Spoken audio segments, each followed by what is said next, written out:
Naruto and the Rasengan, Sailor Moon and the Prism Powers, Carrie, and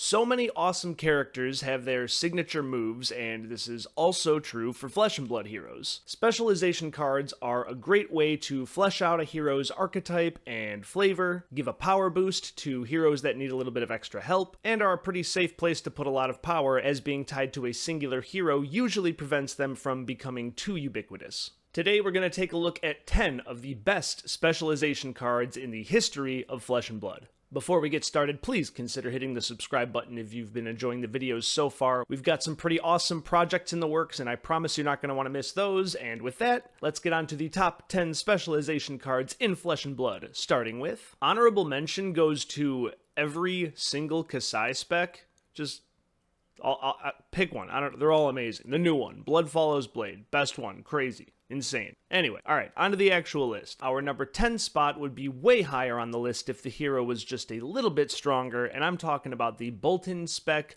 Lumina Ascension. Yellow, 0 cost, 3 block action with the rather wordy text box. Until end of turn, weapons you control get +1 power, and when this hits, reveal the top card of your deck. If it's a light card, put it into your hero's soul and gain 1 life. Otherwise, put it on the bottom of your deck. And if you've charged this turn, you may attack an additional time with each weapon you control. Go again. Bolton is a hell of a hero to wrap your head around, and this card isn't making things any simpler. But trust that when it comes down, especially in conjunction with some other cards Bolton plays, you're going to be taking some damage. Also worth noting that this effect can stack with itself, so your opponent could theoretically play 3 of them and deal like 24 weapon damage, so watch out. Our number 9 card would have certainly been higher up on the list at a different point in time, but it doesn't get much of the spotlight anymore, and I'm talking about the Bravo Specialization Crippling Crush. This red, 7 cost, 3 block, 11 power attack has the crush effect of if this deals 4 or more damage to a hero, they discard 2 random cards. This card with Dominate is so brutal, all but guaranteeing a tempo swing. Back when Bravo, star of the show, was both CC legal and the best deck in the format, this card was certainly more of a threat, but on raw power I feel like I just had to include it on the list.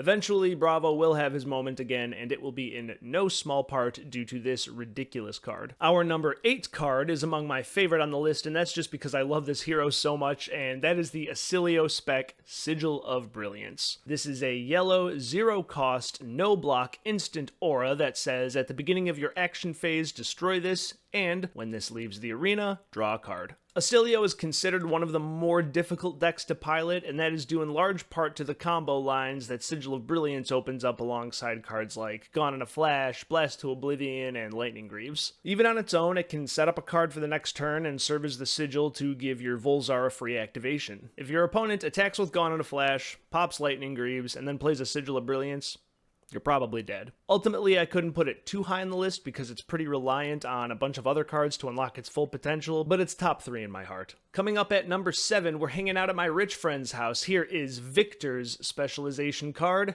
Visit Goldmane Estate. It's a blue, 1 cost, 3 block action that says, create a gold token, then, if you have 3 or more gold, create that many might tokens. Go again. Victor, being the ultimate Nepo baby, usually has plenty of access to gold, and he's really good at using it. This card's already pretty good when it makes 3 might tokens, but it so often will make many more than that, and that uncapped ceiling is part of what puts it on this list. Finishing off the bottom half of the list at number 6, we've got a card that fairly recently came off of the ban list, and that is the Florian spec Germinate. This is a blue, double X costed, 3 block action that says, create a rune chant or embodiment of Earth token, repeat this process X times, gain X plus 1 life. The whole shtick behind this card in Florian is that it's an absolute endgame menace. Let's imagine the scenario where Florian's effect is online, Germinate is an arsenal, and you've got 4 blues in hand. So for a double X costed card, X would equal 6, you would gain 7 life, and you would make 12 rune chants.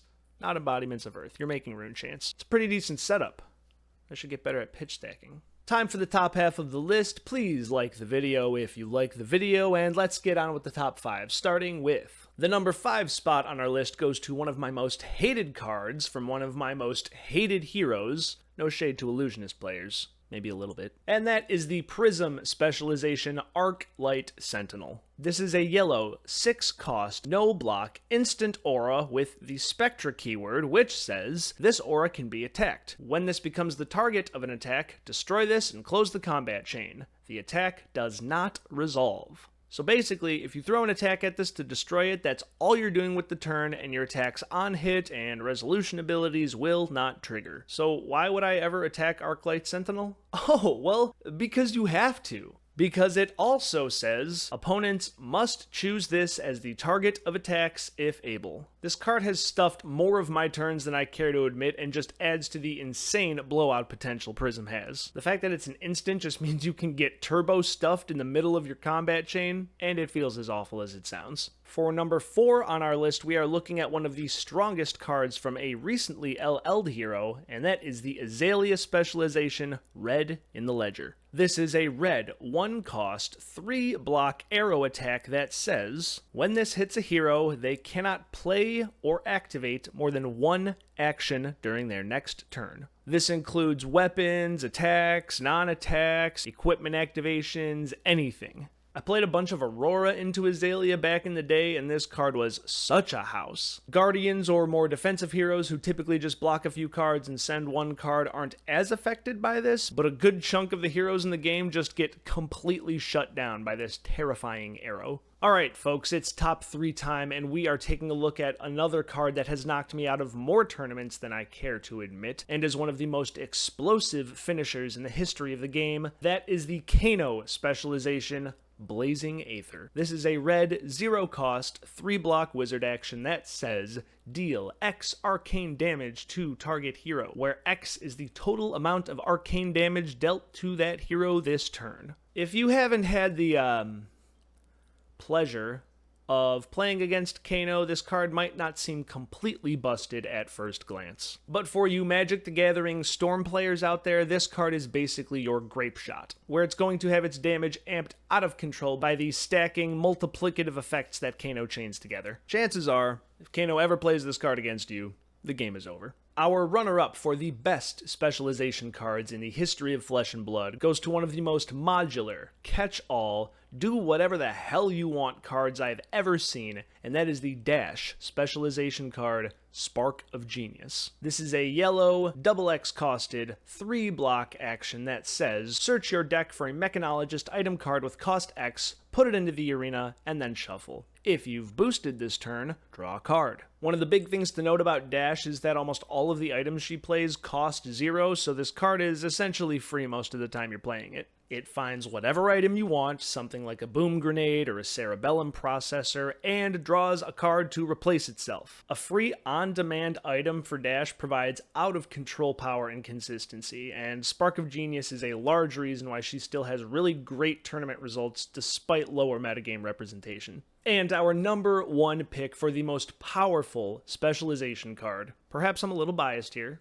did I mention I love Runeblades? Has to go to the Aurora specialization card, Arc Lightning. This is a yellow, 0-cost, 2-block action that says, whenever you go again this turn, deal 1 arcane damage to any target, and the next action card you play this turn has go again, and this card itself has go again. If Spark of Genius is like a Swiss Army knife for Dash.io, then Arc Lightning for Aurora is like a Swiss Army bazooka. This card unbricks hands, deals absurd amounts of split damage, and lets you use finishers as starters, which makes blocking decisions for your opponent an absolute nightmare. There's also the whole Flicker Wisp interaction, which suddenly turns Aurora into a combo deck, to say nothing of the Ball Lightning interaction in Living Legend, and Arc Lightning is just one of the craziest cards I've ever seen. Also, Aurora's my favorite damn hero. It's my list. Bite me. That concludes our video today. Please let me know in the comments if you think I missed any powerful specialization cards. Make sure you subscribe to the channel, like the video if you liked it, let me know what top 10 lists I should listify next, and, as always, have a great day. Fucking nailed it, bruv.